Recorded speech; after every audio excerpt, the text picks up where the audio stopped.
Kota Prabu Muli mendapatkan penghargaan laporan keuangan tahun 2021 tercepat ketiga se-Indonesia.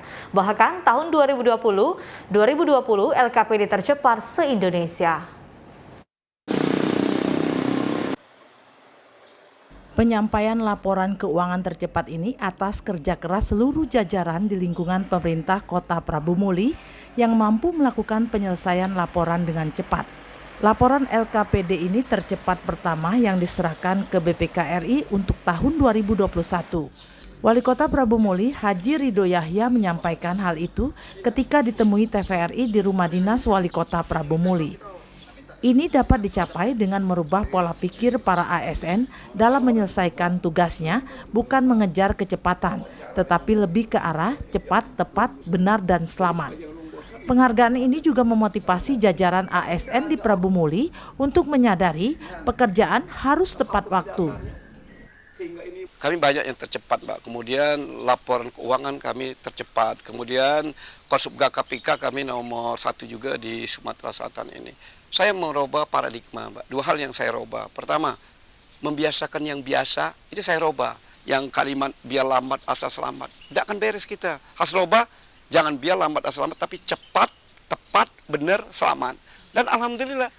Dan juga kita waktu. Saya tidak lagi menginstruksikan kepada kepala SKPD secepatnya. Kita dengan pola tanggal berapa, jam berapa, kamu harus ngumpul. Itu yang kita lakukan.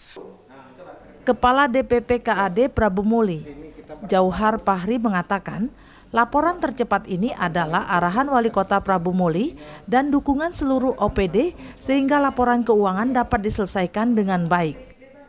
Cepatnya laporan keuangan ini adalah cermin cepatnya juga proses penganggaran. Jadi anggaran kita berarti kita sajikan cepat. Dengan cepat anggaran berarti DPA pelaksanaan APBD kita cepat, pertanggungjawaban cepat. Nah, ini menjadi kriteria untuk diberikan semacam insentif daerah. Jadi dana insentif daerah.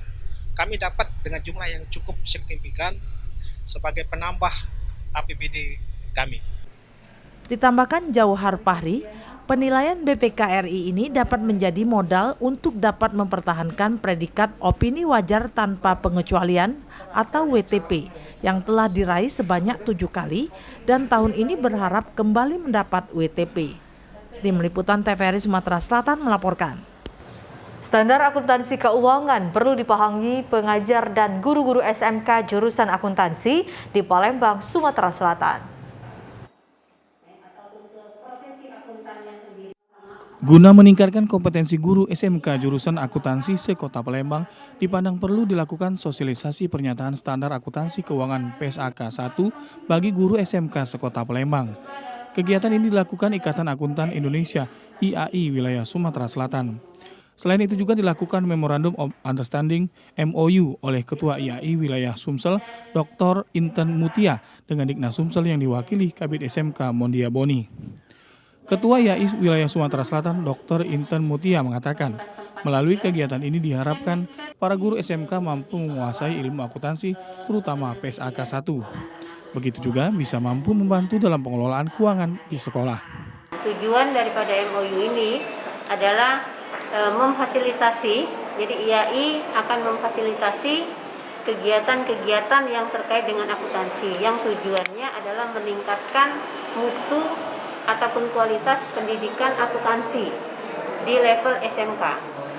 Sementara itu, Kabid SMK Dinas Pendidikan Sumsel Mondia Boni menyambut baik kegiatan ini dan diharapkan dapat dilakukan dengan skala yang lebih luas. Untuk meningkatkan mutu bagi guru akuntansi se-Sumatera Selatan, tetapi untuk sesi kali ini untuk Kota Palembang. Mudah-mudahan itu akan membuat guru-guru akuntansi lebih mengerti lagi tentang bagaimana membuat laporan keuangan sesuai dengan kondisi pengetahuan yang tentang akuntansi yang sekarang ini. Tim Liputan TVRI Sumsel melaporkan.